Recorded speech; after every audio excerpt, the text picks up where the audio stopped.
The morning they took my key, I was still wearing my house slippers.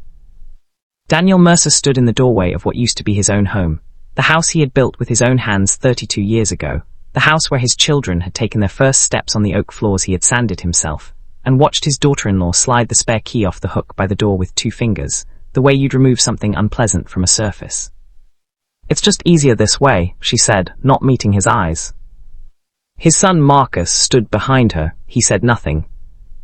That was the first day of what Daniel would later call the Great Unraveling, though at the time he didn't know how far things would go.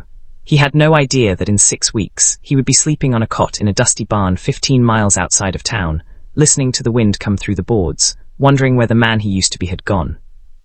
Let me take you back to the beginning, because you deserve to understand how a man like Daniel, a man who coached Little League for 11 seasons, who never missed a mortgage payment, who made the best smoked brisket in the county and gave it away at every church fundraiser for free, ends up on that cot.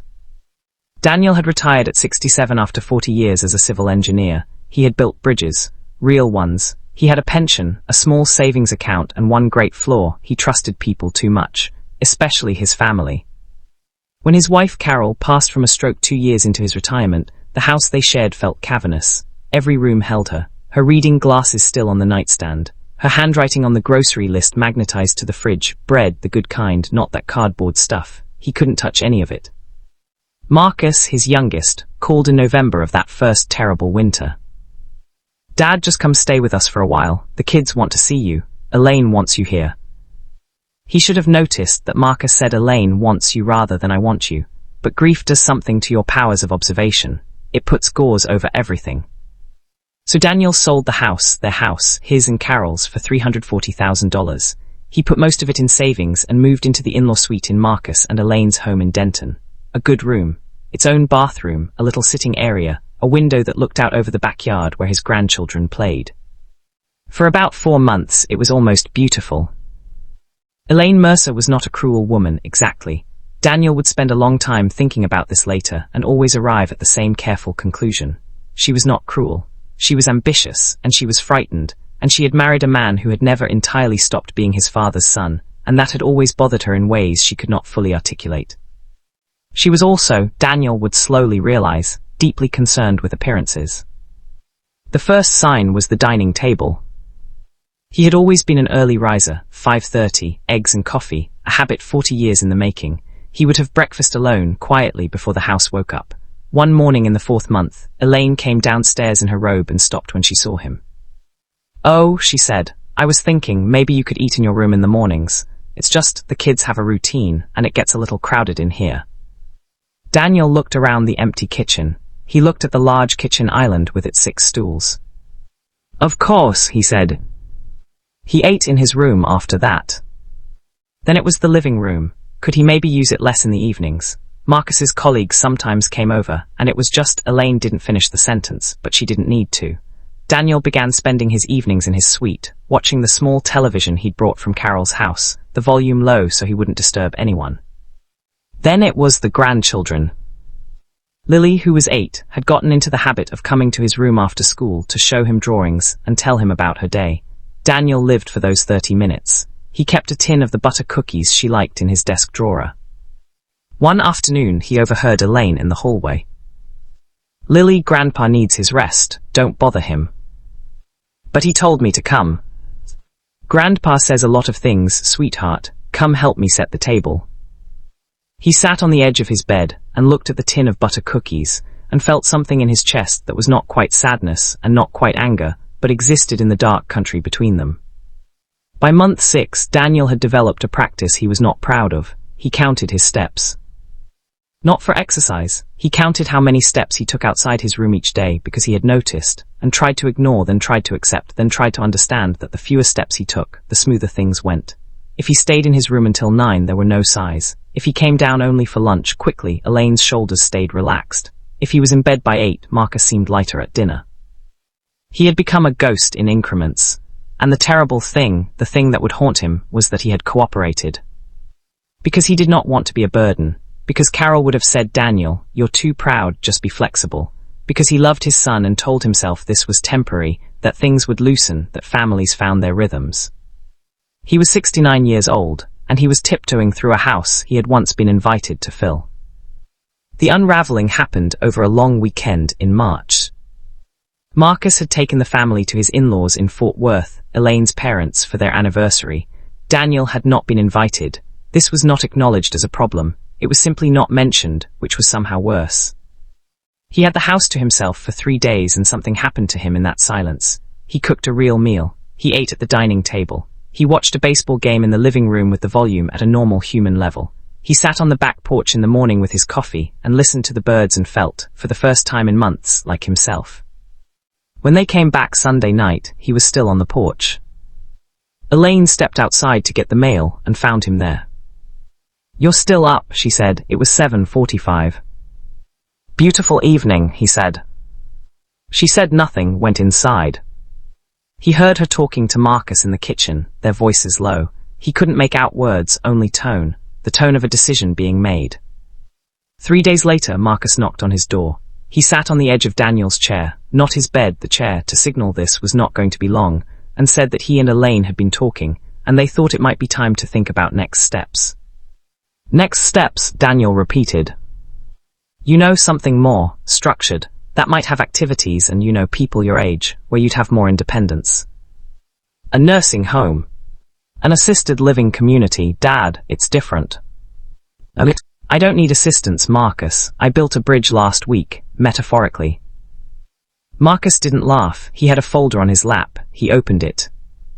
There is a particular humiliation that has no name, and Daniel discovered it in that room. It is the humiliation of being presented with options by your own child, of watching your son's hands you held when he was small, hands you taught to throw a baseball, hands you watched shake at his mother's funeral, shuffle through brochures. Sunny Pines, Meadow Creek, Heritage Gardens. "This one has a pool," Marcus said. Daniel looked at the brochure. A silver-haired man beaming at a chessboard, a woman in a visor doing water aerobics, stock photos of happiness as a product. "How much?" he asked. "Around 4,000 a month, but your savings." "That's my savings, Marcus." "Dad, we're just trying to." To what exactly?" Marcus closed the folder.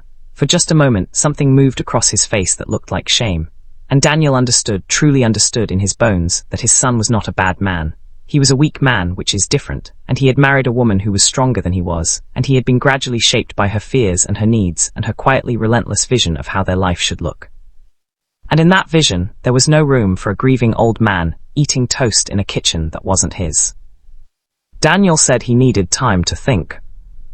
He went to his room and sat on his bed and looked out the window at the backyard where he had watched his grandchildren play, and he made a decision.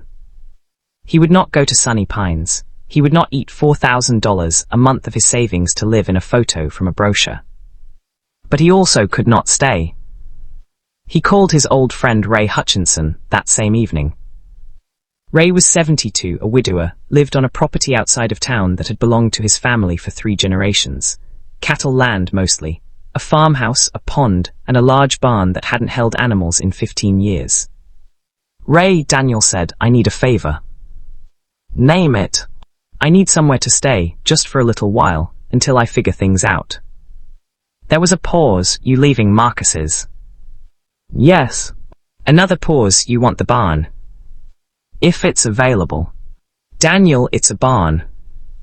"I know what it is." Ray sighed the long, knowing sigh of a man who has been friends with someone for 50 years and has learned not to argue with them when their voice gets that particular quality. "There's a cot in there," Ray said, "and a space heater, and I'll run an extension cord from the house. But Daniel, you don't have to do this. You can stay in the house." "The barn's fine," Daniel said. "I need the quiet." He left on a Tuesday morning while Marcus was at work and Elaine was at her yoga class. He left a note on the kitchen counter. "Thank you for having me. I'll be in touch, Dad." He packed 2 suitcases. He took his tools from the garage, his own tools, the ones he'd had for 40 years. He took the tin of butter cookies. He left the spare key on the hook where it belonged.